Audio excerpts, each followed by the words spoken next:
Hi, I'm Jack, and welcome back because today I'm going to give you guys a review for another one of my most anticipated movies of the year, Thor Love and Thunder. It is once again directed by Taika Waititi, who gave us Thor Ragnarok, and it brings back Chris Hemsworth as the God of Thunder himself, alongside Natalie Portman, Tessa Thompson, Taika Waititi, Russell Crowe, and Christian Bale. And before we get started, let you guys know I am out of state. I'm in a hotel room right now, so I'm going to try and give you guys this review and do all of this to the best of my abilities. Hopefully you guys will stick around for the ride. And with that said, let's get started.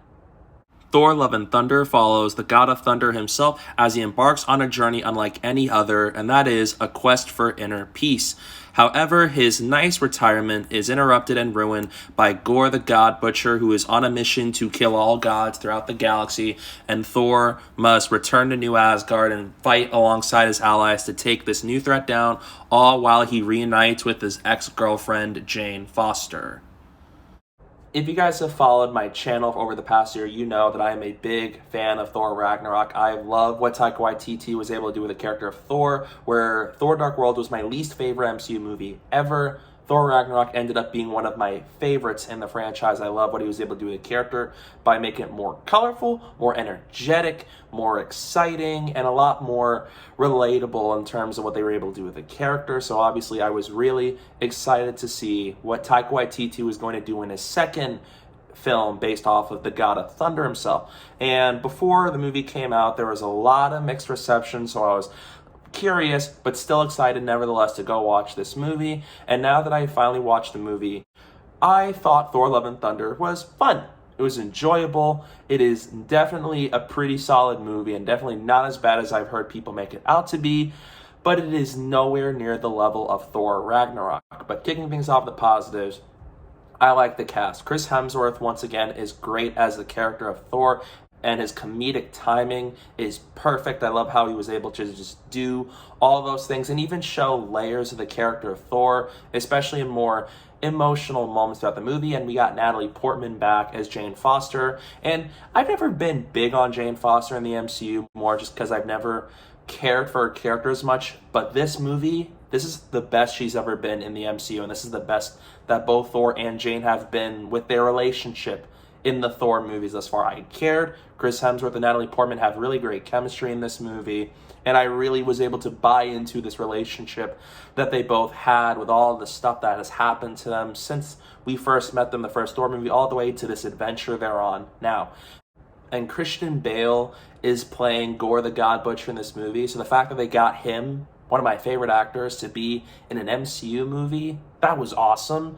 And he delivered. His performance was amazing as this character. I was able to connect with his character despite his very sinister plan of wiping out all the gods and what he does throughout this movie. And I was able to connect with his character. Like, I understood his motivation and I knew why he was doing the things that he's doing. And so as understanding him, I think Christian Bale was able to nail the right amount of creepiness, but sort of charm to it. Not really charm, but if you know the actor, you know the character, you must know what I mean. But I really liked Christian Bale as Gorr, even though he does deserve a lot more screen time than he got. And Tessa Thompson is in this movie once again as a Valkyrie. I liked her, even though she doesn't do as much here as she did in Ragnarok. And I really liked Taika Waititi's Korg. If you love Korg in Ragnarok, you're gonna love him here. He's funny. There's some great moments that happen with his character. And then we got Russell Crowe as Zeus himself. This is one of the more mixed parts I've heard about this movie, so I was really curious to see what Russell's Zeus will be like when I see it. And as somebody who loves history and knows some stuff about Norse and Greek mythology, I actually don't mind his Zeus.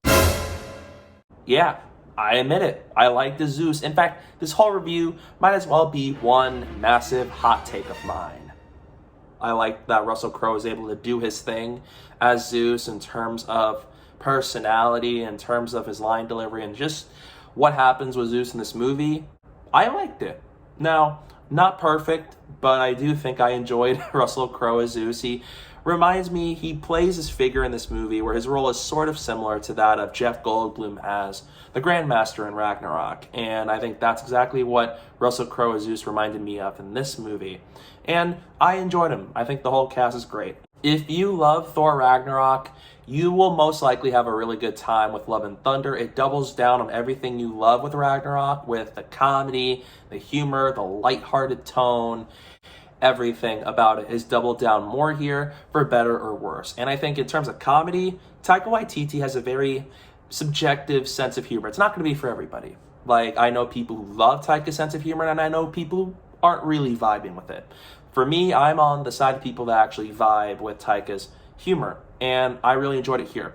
The humor doesn't land quite as well as it did in Ragnarok, but when it lands, and I think there are some funny moments here and there, even though there are times where you have screaming goats. Sometimes it worked for me, sometimes it doesn't. But there are some funny one-liners here and there, and again, it's not going to be for everybody, but for me, I thought it really hit the mark for me at points throughout this movie, and there are times where it does succeed more than it failed. Another thing I love that Love and Thunder was able to do is, even though I love Ragnarok, I did feel like there are some times where I needed less jokes and more serious, dramatic moments. Love and Thunder actually gives us that, where you get a lot more serious moments, especially in the form of Gorr, who's a much more serious villain in this movie, and especially in a movie that's very lighthearted and comedic in a way. And so as the fact that Jane Foster has a cancer storyline in this movie, because if you know the comics, Jane gets cancer and she somehow ends up becoming the Mighty Thor. I was really curious to see how they're going to handle her as Mighty Thor, and I actually really liked what they did with her here. I love seeing Natalie Portman return to the franchise with this movie. This is, again, the best she's ever been in this franchise as Jane. The best her and Chris Hemsworth's chemistry with one another has been in the entire Thor franchise. And I really like what they did with it. You see the struggle that she's going through, especially that she had cancer in this movie. And so as how does that come to contact with every one of our characters? Like, how does this play with her character as it progresses? I think it does things really nicely. There are emotional moments here that really breathe, and they were not undercut by a joke, even though it does happen a few times, but there are quite a good number of moments where I never felt like there was a joke happening to change the mood. It actually let the emotional moments breathe, and it happens for me in this movie on quite a few occasions that really had me feeling emotional on the inside and on the outside as well. There are some great emotional moments here, and this is actually one of the things that I think this movie did a little bit better than Ragnarok at, where you have more emotional moments and it gives them more time to breathe. The visuals here are pretty solid. They're not the best in the entire franchise. They're not up there with like Guardians of the Galaxy Volume 2 or even Multiverse of Madness, but there are some more good visual effects work that I think people are giving it credit for. Obviously, there are certain shots, even in the first half of this movie, that look kind of wonky and not entirely complete, but it is really colorful at times, especially when you see Omnipotent City in space and all these characters.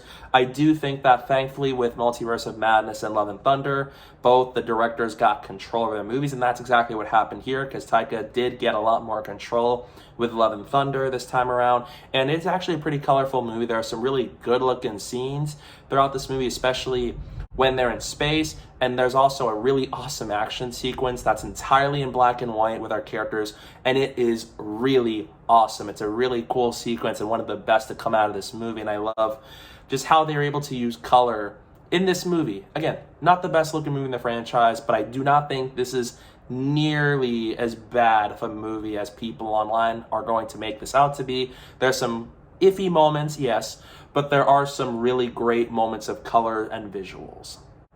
If there's one thing this movie also nails, it's the villain.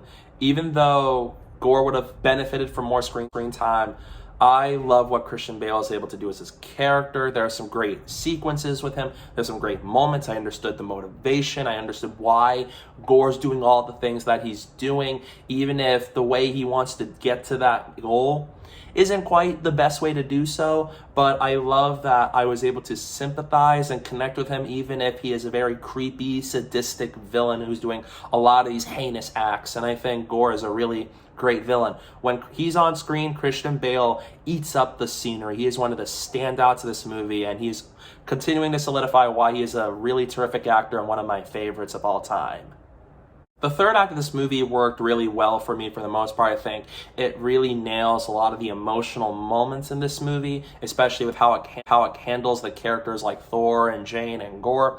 All that's done really well. Aside from some weird writing moments they did to kind of get to that point, I think the payoff, I think, was actually really satisfying. There are some moments here where it really elevates what has happened with our characters in this film. I think it really does a good job at wrapping these things up nicely and even elevates Ragnarok and even that first Thor movie even better because of what this movie was able to accomplish here. And I do think that with this film, there are some awesome moments in that third act, especially with what our characters do. And I really love that they really gave a lot of screen time to Natalie Portman as Jane Foster, aka Mighty Thor. I was wondering how they were going to handle Mighty Thor, but I really liked what they did, especially with how they handled the cancer plot. And so as her wielding Mjolnir and being the Mighty Thor, how that works with Thor and this whole mission they go on. I really like the way this movie culminates all of those things, and it leaves some really interesting directions for them to go into for the fifth Thor movie. And speaking of Thor 5, the mid-credits scene in this movie sets up an exciting reveal for what Thor 5 will be about, and it brings in an actor from a very popular TV show. I won't say which one it is until you go see the movie, but I am so excited to see where that will head in the future because that was a really shocking reveal. I'm really shocked and excited that they actually pulled it off, and I'm really looking forward to seeing where that goes. And then you got the last end credit scene at the very end, which nicely ties up just something that's just been going on throughout the movie. So definitely stay tuned for those two end credit scenes.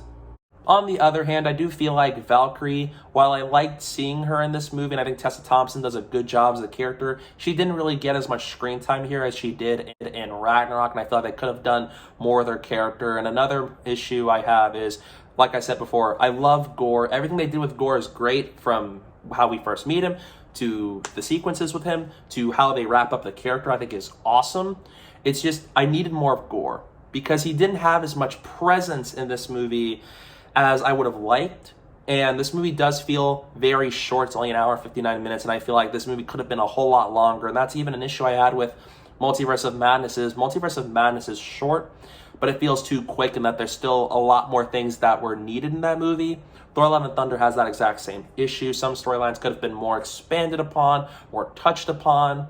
And I feel like this movie being short kind of takes out some of these things, where this movie couldn't have been maybe a little bit more developed in terms of storylines. And another issue I have is, like I said, the humor doesn't land as well here as it does in Ragnarok, where in Ragnarok, most of the jokes there landed for me. In Love and Thunder, there's still some really funny jokes every now and then, but they never quite hit the landing like they did last time around, even though there are at least some more emotional moments here, which I do give it credit for. And while I think Natalie Portman is great in this movie, and I love what they did with her, with Jane being the Mighty Thor, I do feel like the reason and how she became the Mighty Thor feels kind of weird. I feel like there should have been more moments as to show how this happened to her. But I think the biggest issue I would have with this movie is just the tone isn't that consistent. Ragnarok has a much more consistent tone than this one does, because at times you have a very comical, lighthearted movie with Thor on this adventure with Jane and them. But also you have the cancer storyline with Jane Foster, which is a dark topic to discuss, and so as Gorr, who's a very serious, dark villain who wants to wipe out all gods. And it doesn't feel like it quite matches, because some scenes are either really, really light and really, really funny, and some scenes are going to be really dark and some really emotional moments happen. And I feel like sometimes the movie doesn't quite jumble it. It feels like it's leaning too much into the middle, or sometimes too close to one side. And I feel like if the movie explores some of these ideas more, maybe was a lot longer than it is, they probably could have had more consistency in terms of tones. But compared to Ragnarok, I think this movie does have some tonal inconsistencies. All in all, I had a fun time with Thor Love and Thunder. I didn't love it, but it's not one of the worst MCU movies, and it's definitely not as bad as I've heard people make it out to be. I think it is fun. If you love what Waititi did with a character in Ragnarok, you'll have a fun time with Love and Thunder, and I really like this movie as a whole. I find it fun and entertaining, and I enjoyed it, and I had a fun time with myself. Sure, some ideas could have been expanded upon more, but it had some good performances, a great villain in the form of Gorr the God Butcher, and I think it really does a good job at tying things up nicely with its third act and conclusion. That leaves me excited to see where they go next with Thor 5. So in the end, I'm going to give Thor Love and Thunder a B+. Not quite as good as I was hoping it to be, but it was still a fun movie nonetheless. It's definitely not near the level of Thor Ragnarok. It's just at equal footing with, say, the first Thor movie, which I actually did enjoy more on my rewatch, but it's easily better than Thor Dark World. It's by no means the worst Thor movie of them all. Easily. But I still enjoyed it. I liked what it did with Jane. I think this is the best she's been. There are some great moments. I think the pros do outweigh the negatives for me in this movie, and I had a fun time with myself. So yeah, those are my thoughts on Thor Love and Thunder. What are your thoughts on this movie? Let me know down below in the comments section. I'd love to hear your thoughts on it. And stay tuned. I have a series review of Ms. Marvel coming up soon now that the finale just came out recently. And I'm going to have a review for The Gray Man, which will come out on Netflix soon. I hope you guys will stay tuned for that. It's going to be fun. And don't forget to follow me on social media. My username is down below at the bottom of the screen and in the description below. So please go do that while you're at it. And thank you guys so much for watching. And don't forget to hit that like button and the subscribe button. And stay tuned for more. You are not like the other gods of kill. Because I have something worth fighting for.